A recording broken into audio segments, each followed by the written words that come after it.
Bonjour, je m'appelle Mamadou Dème. Actuellement, je vis en France dans le cadre d'un parcours en migration depuis l'âge de 22 ans. Ce parcours en migration n'a pas fondamentalement créé des ruptures avec mon pays d'origine, parce que je suis venu chercher ce qui devrait me permettre de retourner vivre dignement dans mon pays d'origine.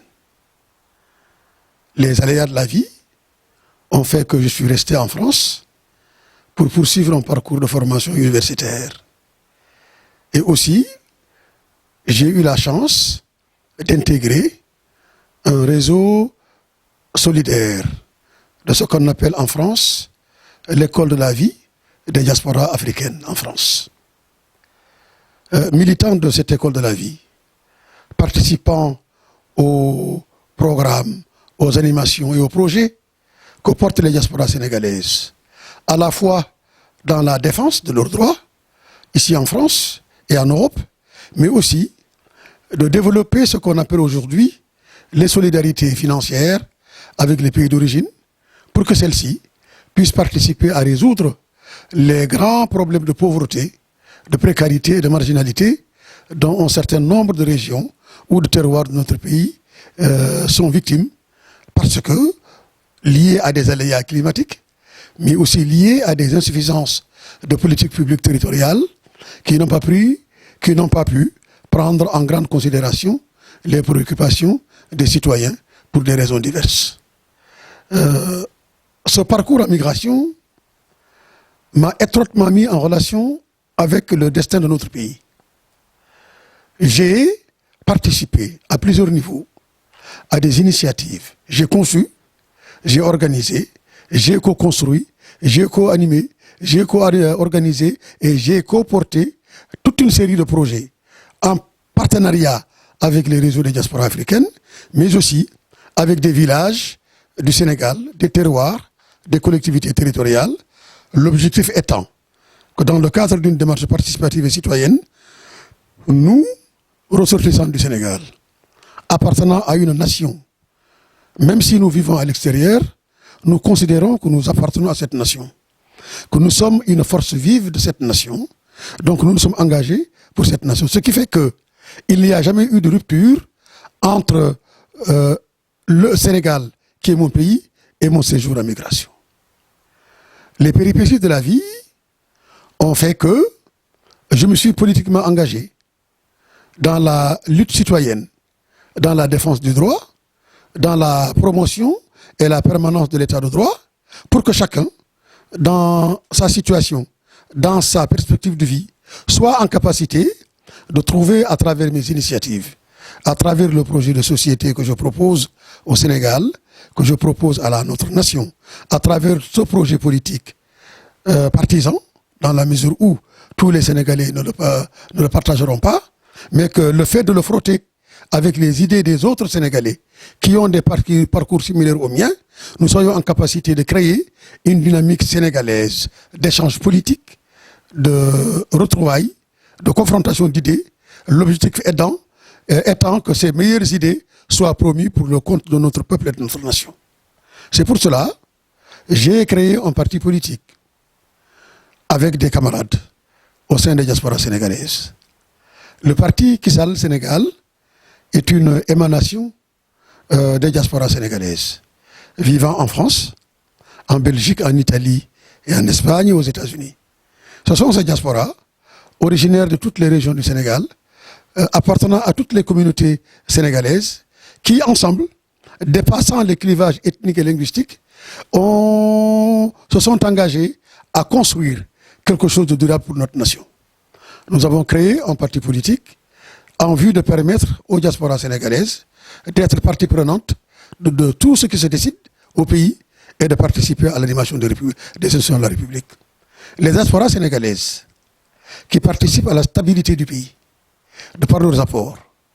Les diasporas sénégalaises qui construisent, facilitent la vie, empêchent les révoltes populaires. Parce que sans ces diasporas, dans plusieurs régions du Sénégal, il y aurait eu ce soulèvement populaire contre la faim, la soif, la santé, les problèmes de mobilité, etc., etc. À partir de ce moment, ces diasporas ont permis à nos gouvernements successifs de gouverner dans la paix, de gouverner dans la tranquillité. Donc, une fraction de notre peuple, une frange de notre peuple, s'il est en capacité de créer ces conditions de tranquillité publique et de stabilité, doit faire l'objet d'une attention particulière. De par ses apports, de par ses expériences de vie, là où nous vivons dans les différents pays du monde, par la pluralité des expériences, nous sommes une force vive de la nation qui peut compter, qui doit compter et qui doit être mise à la disposition du peuple et au service du peuple sénégalais. C'est pour cela que ce parti, dans la mesure où nous ne nous reconnaissions plus aux formes organisées partisanes du pays, avec des discours qui étaient des discours d'attaque personnelle, des discours non programmatiques, des stratégies individuelles, nous avons préféré nous retrouver en nous pour proposer un autre canevas, une autre démarche, une autre méthode, où il n'y a pas d'insulte, où il n'y a pas d'attaque personnelle, où il n'y a pas de déstabilisation, où nous reconnaissons l'adversaire à travers ses qualités et ses défauts, dans la mesure où nous-mêmes, nous avons nos qualités et nos défauts. Donc, on peut accepter que l'adversaire qui est en face ait des qualités et des défauts. Nous avons construit une méthode, une démarche, l'approche participative du développement, l'approche participative de l'animation politique et citoyenne pour que chaque citoyen, à l'échelle de tous les échelons de l'organisation institutionnelle de notre pays, puisse apporter sa vision des choses, ses idées, sa participation, afin que les citoyens eux-mêmes soient en capacité de désigner, d'élire, de se faire représenter, mais en ayant les capacités de contrôler ceux qu'ils mandatent pour les représenter. C'est ça la nouvelle perspective de Macky Sall, la nouvelle perspective de notre parti. Nous sommes aujourd'hui importants. Nous avons notre XPC depuis décembre 2009. Nous travaillons calmement, sans tapage, sans tam-tam. Nous utilisons le principe du petit pas. C'est-à-dire, comme on dit en Wolof, nous utilisons teranga tank. Nga jóge sa kër, nga dem feneen. Di ko wax li ngay def ak li nga yor ngir yoo ak moom ngeen mun ko séddoo.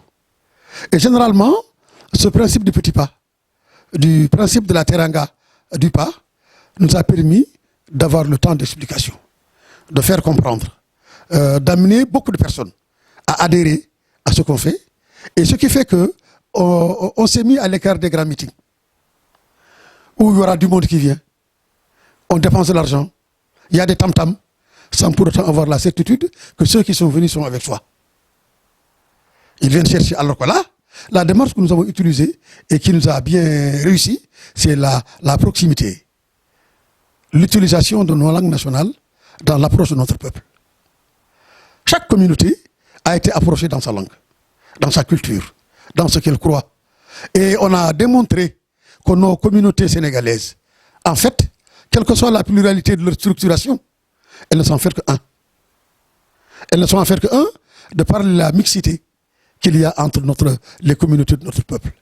C'est Wolof, c'est Serer, c'est Diola, c'est Mandeng, c'est Soninké, c'est Mandjak, c'est Peul, c'est Bassari, c'est Balante, c'est Mankagne, c'est Pellé, c'est Tenda, etc., etc., etc. Elles ont en commun le partage du territoire sénégalais, dont les mouvements des populations, par le biais des migrations d'un territoire à un autre, se sont constitués, se sont assimilés les uns par rapport aux autres. Et à partir de ces assimilations, beaucoup de Sénégalais aujourd'hui sont Séréré, Mandeng et Diola, alors qu'ils ont le même sang. Mais ils ne parlent pas la même langue, ils ne vivent pas les mêmes socialisations élémentaires. La cohésion sociale de notre pays dépend de ça. Et en lien avec ça, et est déterminé par ça. Ce n'est pas le projet politique qui est dérivé de la puissance coloniale qui garantit la cohésion sociale de notre pays. Au contraire, ce sont nos traditions, nos liens multiséculaires de communauté, les interrelations assimilées de nos langues et de nos cultures et de nos terroirs qui ont fait qu'aujourd'hui, chaque Sénégalais peut se retrouver à travers l'autre. Nous voulons vulgariser ça, c'est-à-dire la multiculturalité, le multiculturalisme comme jonction d'une diversité culturelle et linguistique qui est en capacité de permettre à chaque Sénégalais de se reconnaître à travers l'autre. Muy doomu ndeyam, muy doomu baayam muy doomu nijaayam mooy sa doomu nijaay mbaa sa doomu bàjjen bi ngay xam ne mën nga ko jox mën nga ko jox sagaru njaam. Et cette culture du cal entre communautés, entre classes d'âge, entre wujje, entre sant au Sénégal, voilà le socle fondamental de notre cohésion sociale que nous voulons en fait construire comme projet politique de cohésion sociale et de développement national. C'est pour cela, portant ces ambitions-là, cette vision de notre pays, j'ai décidé, en accord avec les militants de mon parti, qui sont le Sénégal, en accord avec des partis politiques et des organisations citoyennes, de porter ma candidature à la présidence de la République. Cette candidature n'était pas de mon initiative, mais ce sont mes amis, mes compagnons, Samay Andando, c'est eux qui ont décidé en disant qu'ils me faisaient confiance. Au nom de la vision que j'avais pour le Sénégal, au nom de la perspective de développement que je donne à notre pays, à partir des terroirs et des territoires. Je ne crois pas au développement vertical. Je crois à un développement circulaire, à une ambivalence des initiatives de développement pour qu'à partir de la base, maîtriser, comme le disait le président Mamadou Dia, un développement à partir des communautés de base sur lesquelles s'appuie un État fort. Mamadou Dia disait qu'un État douanier, nguur douanier, nguur du xeeb, nguur day yokk day yaatal. Un État ne dépossède pas, un État n'exproprie pas, un État renforce les capacités des segments de sa communauté pour que ceux-ci, dans une interdépendance et récurrence, puissent se construire ensemble, porter ensemble des défis majeurs auxquels est confronté leur pays et leur nation. Voilà cette philosophie de mon maître en politique, dont je suis le disciple, qui est mon maître, le président Mamadou Dia. Je respire par lui, et je réfléchis par lui, et j'agis par lui, je comprends et j'interpelle par lui et j'intercepte par lui pour que, à partir des enjeux du développement, à partir des communautés de base, comme Mamadou Dia avait lancé entre 1959 et 1962, en les réadaptant à la contemporanéité du moment, prenant en compte les enjeux du moment, d'hier et d'aujourd'hui et de demain, reconstruire une société où la population, dans le cadre d'une démocratie participative, peut apporter en plus co-construire avec les élites de la nation. La réflexion, l'intelligence n'appartient pas qu'à celui qui est à l'école ou qui a étudié. Non. L'intelligence, c'est une raison d'être, c'est un mode de vie qui est né de l'éducation qu'on reçoit. L'intelligence accroît la capacité de l'intellectuel à vivre en société. Mais lorsque l'intelligence n'est pas en capacité de ramener l'intellectuel dans le berceau de son humanité en lien avec sa communauté, cet intellectuel-là n'est pas un. Donc c'est pour cela nous allons donc organiser tout ça. Donc mes partisans m'ont fait confiance et j'ai décidé de répondre favorablement à leur demande en étant candidat à la présidence de la République dans le cadre d'une coalition qui s'appelle Mobal Sénégal. Mobal Sénégal signifie en wolof ndaje, en soninké kafu, en séréer ngel, en joola kayañor, en mandeng beyon et en manjak bijik. Ce qui signifie, voyez, à travers des mots simples, chacune de nos communautés appelle au rassemblement à travers des mots qui lui sont propres, mais des mots qui ont le même sens, la même signification et la même portée. Nous appuyons sur ça, cette thématique du rassemblement exprimée dans la langue nationale, où chacun des membres de cette communauté se retrouvera à travers le mot de sa communauté, le mot de sa langue, comprenant ainsi ce que signifie ce mot qu'il utilise pour sa communauté dans les autres langues nationales sénégalaises. Il apprend à découvrir ce qu'est l'autre et ensemble ils construisent. C'est cette démarche politique nouvelle et originale que je veux apporter au Sénégal dans le cadre d'un projet politique novateur où multiculturalité et multilinguisme seront le socle d'une approche politique, sociale, éducative, économique et culturelle. Mamadou Dem est originaire du village de Sintian, du département de Kanel, au niveau de la commune de Ourossidi, de la région de Matam. J'ai fait mon parcours scolaire dans mon village. Nous sommes la première promotion qui est arrivée à l'école juste au moment de l'indépendance, en 1960. Je suis allé à l'école le 4 octobre 1960. Et très très jeune. Je suis allé au lycée Charles de Gaulle en 1967. Je fais partie de la promotion 67-68. La grève de 1968 m'a trouvé en classe de 6e au lycée Charles de Gaulle. J'ai été dans ce lycée jusqu'en 1974. J'ai eu une particularité de vie sur mon parcours scolaire qui est extraordinairement beau. Je suis quelqu'un qui a quitté l'école, qui a vécu un parcours et qui est revenu à l'école, utilisant ce parcours du dehors de l'école et de l'intérieur de l'école comme approche de formation et de qualification sur les choses de la vie. Je n'ai pas eu mon baccalauréat. Je n'ai pas de baccalauréat. Mais aujourd'hui, j'ai des titres universitaires les plus élevés.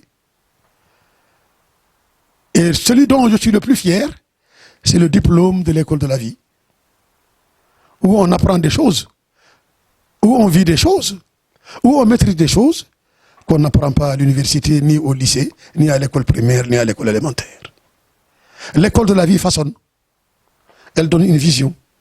Elle donne une capacité d'écoute, une capacité d'entreprendre, une capacité de respecter, une capacité de maîtrise de soi dans un environnement quel qu'il soit, et d'adaptation. L'école qu'on apprend à l'université et au lycée donne les outils de compréhension, technique des savoir-faire, d'interprétation, mais ne fonde pas l'école de la vie, qui eux-mêmes peuvent embellir ce qu'on apprend à l'école, que ce soit au niveau de l'école primaire jusqu'à l'université.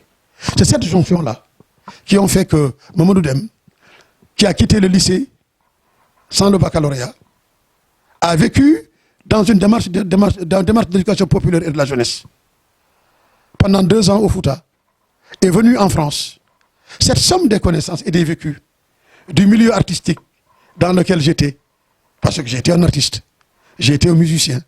Mon ami, aujourd'hui, qui est l'une des stars du Sénégal, El Hadj Baba Mal, nous étions ensemble au lycée. Il sait, je sais. Il sait ce que j'étais pour lui dans son accès à la chanson Pulaar. Et je sais ce qu'il a été pour moi dans mon accès à la chanson Wolof. Donc cette sommité de l'apprentissage des langues nationales dès les années 70, découvrant que ma langue peut être enseignée au même titre que le français, a perturbé ma scolarité. Je me suis renversé dans la problématique culturelle et linguistique sénégalaise. J'ai été artiste. Et de ce vécu dans le milieu artistique sénégalais, à mon arrivée en France, j'ai eu la chance de rencontrer un homme, un très grand homme, qui m'a dit, tu as 22 ans, mais tu ne vas pas travailler. Tu retournes à l'école. J'arrive. Il y a à l'époque en France des écoles qui prennent des étudiants sans baccalauréat. Et il y en a, jusqu'à maintenant, il y en a. Mais il faut passer par des étapes. L'école où je suis, donc il fallait passer par un parchemin qu'on appelait à l'époque le DUFA, le diplôme universitaire de formation des adultes, que j'ai réussi. Et j'ai été accueilli comme étudiant stagiaire à la recherche fondamentale en sciences sociales. C'est dans cette école que j'ai suivi tout mon cursus de sociologie du développement au Collège coopératif de Paris, où j'ai eu comme professeur des collaborateurs du président Mamadou Dia. Roland Collin, son directeur de cabinet. Henri Desroches, son conseiller sur l'animation rurale sénégalaise, déroulée de 1950 à 50. Ce sont ces 2 collaborateurs qui m'ont mis dans les mains de Mamadou Dia, à partir de 1978 jusqu'à son décès. J'ai été encadré dans ça. J'ai évolué. J'ai eu un diplôme de haut niveau en sociologie du développement, sociologie des migrations et du développement local. J'ai un diplôme d'études diplomatiques et stratégiques supérieures. Je suis technicien supérieur de l'éducation populaire et de la jeunesse. Je suis certifié de compétences de chef de projet de rénovation urbaine. Je suis auditeur de l'IHEDN, l'Institut des hautes études de défense nationale de Paris, où j'ai suivi une formation en diplomatie militaire, en négociation de paix en temps de guerre et en économie de défense. Voilà donc le cursus de Mamadou Dème, ajouté à ce qu'on appelle l'école de la vie, son parcours dans le mouvement associatif sénégalais et diasporique en France, son parcours au sein du mouvement de la coopération non gouvernementale décentralisée. Cette somme de parcours font de moi ce que je suis, font de moi et le théoricien et le praticien imbus l'un dans l'autre, qui me donne aujourd'hui une compétence qui a fait que j'ai pu avoir en France un parcours professionnel de très haut niveau. J'ai été cadre A, des cadres d'emploi territoriaux des collectivités territoriales françaises pendant 25 ans, où j'ai eu en charge à gérer les grandes problématiques de jeunesse dans les quartiers difficiles, dans les quartiers populaires de France. J'ai eu la chance d'être un chargé de mission qui a eu en charge l'animation des contrats de territoire entre les collectivités territoriales, les communes et les départements et les régions. Parce qu'en France, contrairement à chez nous, les régions et les départements n'ont pas de ressources qui leur permettent de signer des contrats de territoire avec les communes. Les communes sont plus riches que les départements. Alors qu'ici, ce sont les départements qui accompagnent les communes selon des thématiques transversales leur permettant de prendre en charge un certain nombre de besoins prioritaires. J'ai eu à animer, dans ce cadre, des contrats de territoire entre les communes et les départements en France, notamment en matière sociale, en matière de dépendance, en matière de jeunesse, en matière d'enfance et de petite enfance, en matière d'aide sociale à l'enfance. J'ai eu à accompagner des collectivités territoriales très pauvres à accéder au financement du droit commun. Le financement du droit commun de l'État, le financement du droit commun des collectivités territoriales que sont la région et le département. C'est à partir de ça, en 2009, quand la France a brûlé, j'ai fait partie des personnes à qui on a fait appel pour intégrer le corps des délégués de préfet. J'étais délégué de préfet dans des départements chauds, particulièrement chauds, notamment la Seine-Saint-Denis, l'Essonne et les Hauts-de-Seine. Pendant 10 ans, j'étais délégué de préfet, où j'ai eu en charge les programmes de politique de cohésion sociale urbaine, qu'on appelait les CUCS. Et en même temps, j'ai eu à prendre en charge toutes les problématiques d'accueil et d'intégration des étrangers pour voir comment, dans le cadre d'une dynamique territoriale, à la fois on arrive à prévoir les risques urbains, mais aussi à prévoir les risques portés par les mouvements migratoires, tout ce qu'on appelle dans le jargon professionnel les risques migratoires. J'ai eu aussi à animer des thématiques transversales liées à l'employabilité des jeunes, à la formation professionnelle, à la professionnalisation, liées à la culture et liées aux échanges internationaux. L'ensemble de ces éléments de formation professionnelle, de mon parcours universitaire, de mon parcours de formation à l'école de la vie, ont fait que j'étais disposé et prêt. Ce qui fait qu'ici, au sein des réseaux diasporiques sénégalaises, j'ai accompagné des tas de villages dans la recherche des solutions de leurs problèmes, autour de l'eau, autour de la santé, autour de l'éducation, autour de l'agriculture et de l'élevage, autour du désenclavement en termes de mobilité territoriale, mais surtout désenclavement par l'accès à l'information, notamment au niveau du réseau des télécommunications. Et j'ai, par ce biais, engagé tout un processus permettant à des associations de Sénégalais ici, des associations de villages, de construire des réseaux de relations avec le village d'origine, au centre desquels se trouvaient les enfants qui sont nés ici. J'ai créé, en 1984, les conditions par lesquelles les enfants nés en France pouvaient rentrer au Sénégal dans une dynamique de relais qui permettrait effectivement à ces enfants de construire des relations multiformes avec le pays d'origine, avec les villages d'origine, avec les familles d'origine, pour que la multi-appartenance identitaire soit pour eux un socle de construction de leur être, de leur stratégie de démarche et de réussite sociale et professionnelle, mais surtout de maîtrise en soi, dans le choix de rester en France ou dans le choix d'aller vivre au Sénégal dans les pays d'origine des parents. Ça a été une des recherches fondamentales importantes que j'ai eu à faire dans le milieu universitaire et qui a abouti à la création de 13 unités expérimentales qui sont aujourd'hui utilisées par des pays ou par des communes au niveau de la France et même au Sénégal. Malheureusement, notre pays ne s'intéresse pas aux ressources humaines diasporiques. Notre pays ne valorise pas les ressources humaines diasporiques. Il y a une sorte de complexe entre nos États, nos gouvernements et les ressources diasporiques sénégalaises qui regorgent de compétences et de moyens qui auraient pu être une solution pour notre pays. J'en fais partie. À plusieurs reprises, je me suis mis à la disposition de l'État, mais mes quêtes de servir bénévolement mon pays n'ont jamais été prises en compte. Et j'ai mis donc mes compétences à la disposition des réseaux des associations villageoises bénévolement.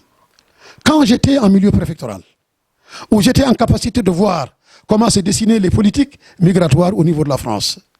J'ai réussi, à un moment donné, à faire changer d'avis mon patron, le préfet, sur telle ou telle décision concernant une mesure administrative contre un étranger, qu'il soit au Sénégal, qu'il soit sénégalais ou pas. Dans la mesure où ma mission de délégué du préfet, c'était aussi une mission d'intermédiation entre ce que l'État fait en manquement ou ce que l'État ne fait pas, dans le cadre du viol des principes d'accès aux droits des citoyens, quels qu'ils soient à leurs origines, dès lors qu'ils vivent sur le territoire français. Par mon biais, par mon accompagnement, j'ai réussi, au bout de 5 ans, à permettre une régularisation de 685 Sénégalais qui vivaient en France. Sans aucune contrepartie. Je l'ai fait parce que je suis un militant. Je l'ai fait parce que je suis un militant du droit.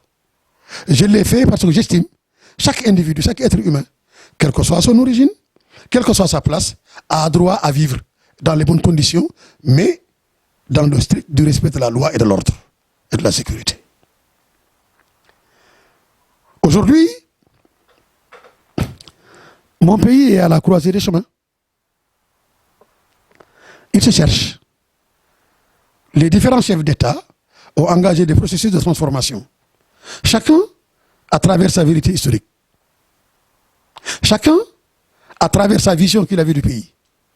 Chacun à travers la mobilisation des compétences et des ressources humaines intérieures ou extérieures au Sénégal pour arriver à configurer sa politique en destination du Sénégal. De bonnes choses ont été faites. Des erreurs ont été commises. Des manquements ont eu lieu. Mais c'est humain. Dans la mesure où toute construction qui est humaine est imparfaite. La seule construction parfaite qui est inaltérable est celle de Dieu. Mais la construction humaine en elle-même, elle est d'essence imparfaite. Elle a amélioré. Elle a reconsidéré. Elle a reconstruire et elle a complété. Ce que nous appelons, dans notre jargon, la continuité de l'État. La continuité de l'État dans la correction de ce qui est imparfait. La continuité de l'État quant à la finition de ce qui a été entamé et qui n'a pas été terminé. La continuité de l'État de ce qui a cherché à être engagé, mais dont le dossier technique sont là, mais qui n'a pas été mis en œuvre, pour qu'on voie comment le mettre en œuvre pour compléter et ne pas perdre de temps. Mais aussi la continuité de l'État en imaginant des choses nouvelles qui pourraient effectivement compléter ce qui est fait. Mais tout ça, dans le cadre d'une transparence. Ce qui est imparfait, ce qui doit être complété, ce qui est déclaré mais n'a pas encore été engagé.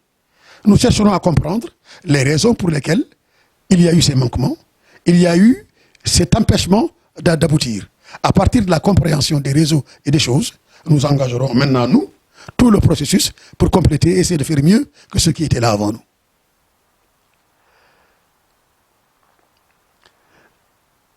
Les Sénégalais méritent ceci. La configuration d'une politique de jeunesse en prenant en compte la jeunesse sénégalaise dans sa diversité et dans sa diversité composite des générations. Aujourd'hui au Sénégal, nous avons des jeunes qui ont des parcours différents, qui ont des demandes différentes, qui ont des besoins d'accompagnement différents. Le premier socle en direction de la jeunesse, c'est l'enseignement, l'éducation scolaire. Faire en sorte que l'éducation et la scolarité s'imbriquent. Parce que éduquer et scolariser, ce n'est pas la même chose. Éduquer et scolariser, ce n'est pas la même chose. Éduquer, c'est donner un savoir-être. Un savoir-être. Scolariser, c'est donner un savoir-faire. Mais arriver maintenant à ce que ce savoir-être et ce savoir-être puissent se compléter l'un dans l'autre. Et pour cela, il faudra une bonne politique du public jeunesse, qui n'est pas qu'événementielle, qui n'est pas que politicienne, qui n'est pas que clientéliste. Cette politique publique de la jeunesse, elle doit d'abord être éducative et scolaire. L'obligation de l'État de scolariser la quasi-totalité des enfants du Sénégal, et particulièrement les filles, l'obligation de l'État de professionnaliser et d'accompagner à la professionnalisation et à l'employabilité, en articulant le processus de la formation professionnelle, l'employabilité aux besoins économiques du pays selon les opportunités régionales de nos régions. C'est un socle, un vivier de compétences dont on a besoin. Mais aujourd'hui, que le monopole de l'urbain empêche de voir, parce que le monopole de l'urbain crée une dichotomie entre les potentialités régionales qui sont orientées dans la satisfaction de l'urbain et non dans la satisfaction des besoins de locaux pour en créer des marchés intérieurs locaux, régionaux, en termes économiques multiples, qui pourraient effectivement irriguer le pôle urbain, qui lui peut être en effet à la fois un pôle d'irrigation, mais aussi un pôle de transit vers l'extérieur. S'il n'y a pas une articulation économique entre un marché intérieur sénégalais et le marché extérieur sénégalais, le Sénégal n'avancera pas. Si le Sénégal ne dépend que de l'importation, le Sénégal n'avancera pas. Si le Sénégal ne dépend que de l'exportation, le Sénégal n'avancera pas. Il faudrait que le Sénégal soit en capacité, grâce à la transversalité des régions, les unes par rapport aux autres, en décloisonnant les régions les unes par rapport aux autres, que les potentialités agroéconomiques, minières et autres potentiels qu'il y a dans nos régions soient au vu et au su de tout le monde, selon n'importe quelle zone où nous sommes. Je donne un exemple bien précis. Le sel du Sine Saloum, qu'on retrouve sur la route nationale 1. Mais au Fouta, ils ne savent pas que le sel est là. À Tamba, ils ne savent pas que le sel est là. Dans la région de la Casamance, ils ne savent pas que le sel est là. Les Foutanké vont en Mauritanie pour chercher du sel. Alors que le sel est là à moins de 200 km.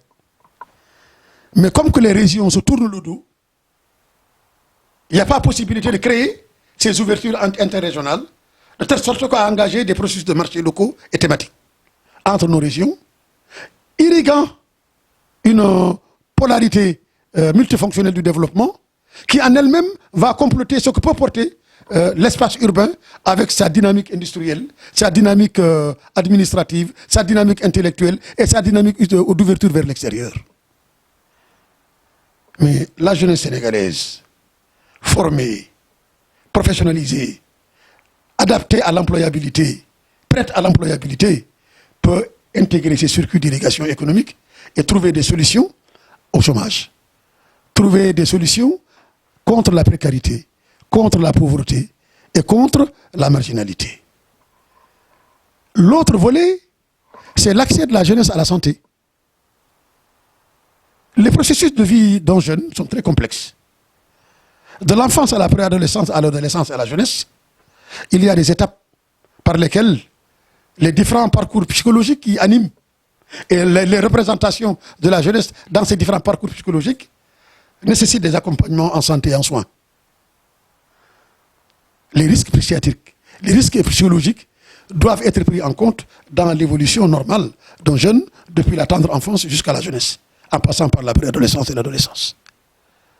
L'accès aux loisirs, que ce soit le sport, que ce soit la culture, que ce soit la musique, ce sont des éléments dynamiques fortifiant la vie d'un jeune homme. La citoyenneté, le volontariat, les échanges internationaux, tout ça est la prévention contre la délinquance, la prévention contre les risques d'addiction, la prévention contre la délinquance, la prévention en faveur de la tranquillité publique, se servant des jeunes à intégrer les métiers de la tranquillité publique et de la prévention, les métiers du secours et de la sécurité civile. C'est un vivier de compétences, un vivier de métiers à partir duquel le Sénégal peut trouver une résolution des problèmes de la jeunesse. Parce que les jeunes n'ont pas les mêmes problématiques d'accès au savoir, ni même les mêmes capacités d'assimilation. Il y a des jeunes qui sont en capacité d'aller jusqu'au niveau universitaire, jusqu'au doctorat. Il y a d'autres qui ne peuvent pas aller au-delà du master 2, d'autres au-delà de la licence, d'autres au-delà du baccalauréat, d'autres ne peuvent même pas aller au niveau du CAP. Mais ce système académique-là, il peut être réorienté d'une autre manière par les jugements de métier et les formats de métier qu'il y a dans notre pays.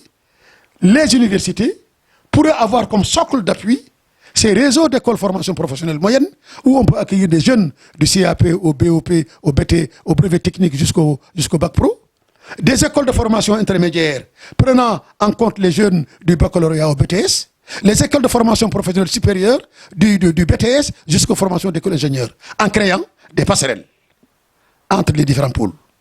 Pour que le jeune qui a eu son CAP, son BOP, au bout de 3 ans, 4 ans, 5 ans d'expérience, puisse par le biais de la validation des acquis d'expérience, monter les échelons de la formation, de capacitation, d'augmentation, d'accroissement de ses capacités, pour qu'il soit à même d'être à un autre niveau de statut social qui lui permettra d'avancer.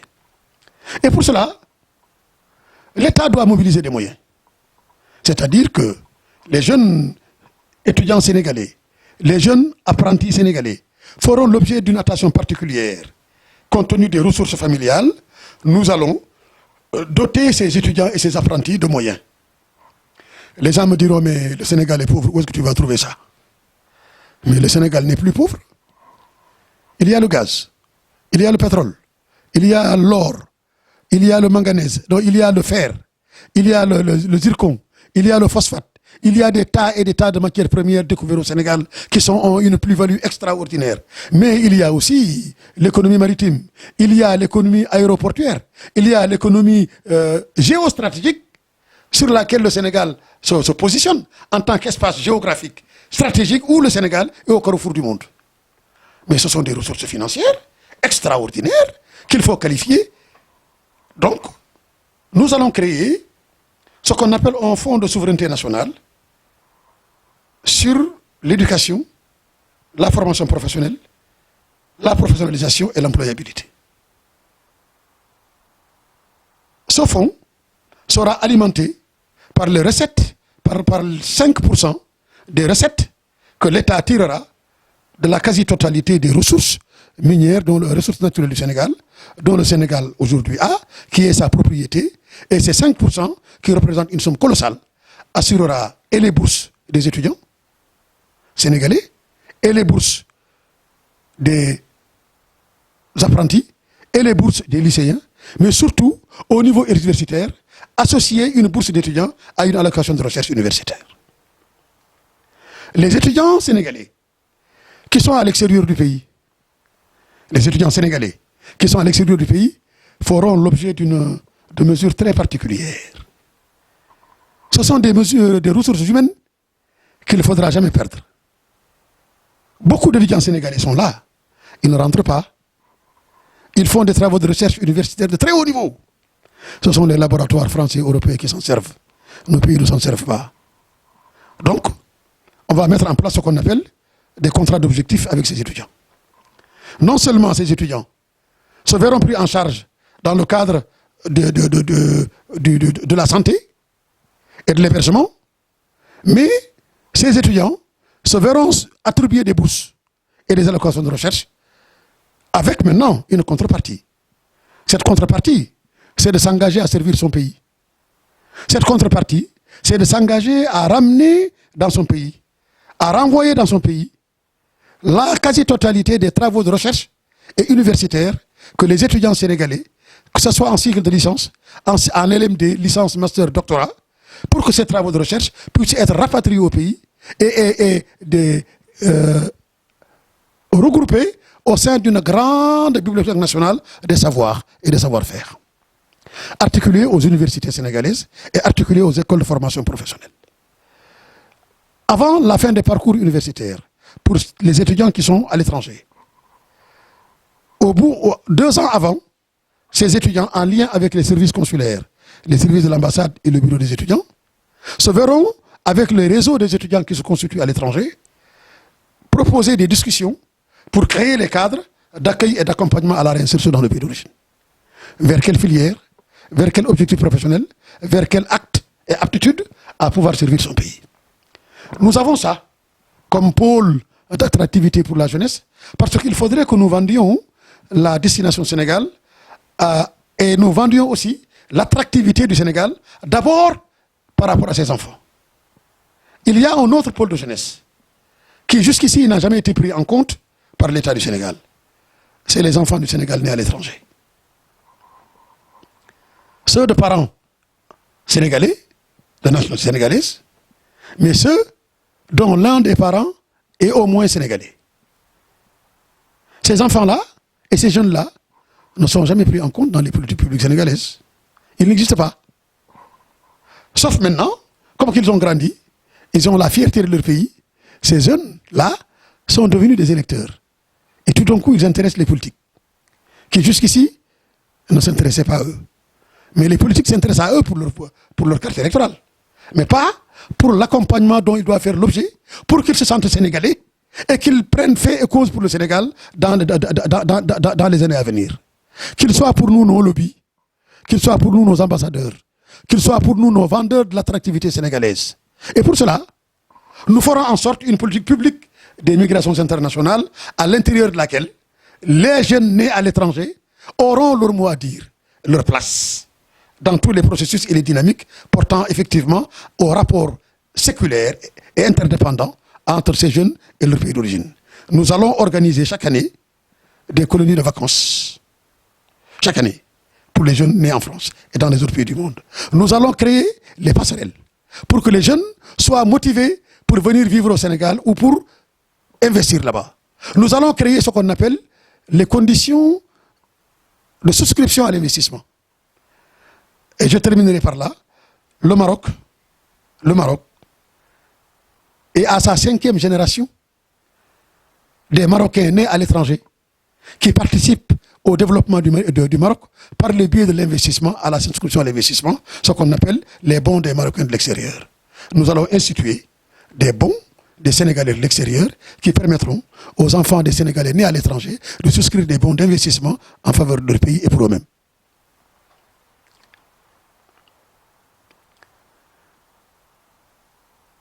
Je crois que quand on a des ressources humaines bien formées, non extravertis, qui pensent et qui agissent pour eux, pour leur pays, bien enracinés, mais ouverts à travers le monde, le Sénégal disposera des capacités d'intervention à la fois à l'intérieur de notre pays et à l'échelle internationale. Il y a eu des années, l'intelligence sénégalaise était sublimée, partout. Ce qui n'est pas le cas aujourd'hui. Mais il faut revenir à ça. Mais cela suppose que nous formions, que nous accompagnions nos ressources humaines, afin d'abord qu'au niveau de notre pays, qu'elles soient suffisantes pour porter le projet politique et le projet de développement de notre pays, mais aussi qu'à travers ce projet de développement de notre pays, qu'ils soient en capacité de participer à la régulation mondiale et internationale des idées, des pratiques, des savoirs et des relations internationales, de telle sorte que la place du Sénégal dans le concert des nations soit encore davantage affirmée et plus qu'elle ne l'est aujourd'hui. Et dans ça, le Sénégal veillera à ce que sa structure économique soit en capacité d'atténuer de fond en comble sa dépendance vis-à-vis de l'extérieur, notamment par la résorption de la dette intérieure et la dette extérieure, sans lesquelles le Sénégal ne peut pas être souverain et indépendant. Voilà, mes chers compatriotes, ce que j'ai eu à vous dire, en partie, sur ce que je porte pour le Sénégal, que je ne peux seul porter, mais qui ne peut aboutir que grâce à la mobilisation de tous les Sénégalais, d'où qu'ils se trouvent, et tout ce qu'ils peuvent faire pour que ce projet puisse avoir droit de cité à notre nation. Face à mes contradicteurs et à mes adversaires politiques, je voulais seulement leur dire que nous ne sommes pas des ennemis, que nous sommes des fils du Sénégal et des filles du Sénégal. Chacun d'entre nous croit avoir la meilleure idée pour le Sénégal. Mais c'est dans le télescopage de ces idées, dans la paix, dans le calme et le respect de chacun, que nous pourrons ensemble co-construire, proposer à nos compatriotes des cadres et des canevas à partir desquels ils pourront choisir celui ou celle qui, pour eux, est le ou la meilleure, dans l'intérêt du Sénégal et l'intérêt des Sénégalais. Je suis disponible pour ça, je fais don de ma personne pour ça, et je souhaite que les Sénégalais qui partagent ces approches, qui partagent cet enjeu de projet de société pour le Sénégal, ce défi pour l'avenir, me parrainent dans ce qui va arriver, parrainent ma candidature et me permettent de compétir et m'accompagnent pour la constitution d'une victoire certaine pour notre pays, parce qu'au moment du 25 février 2024, ce n'est pas un élu qui va gagner, c'est le Sénégal qui va gagner, parce que ce sera le fils du Sénégal ou la fille du Sénégal qui va gagner.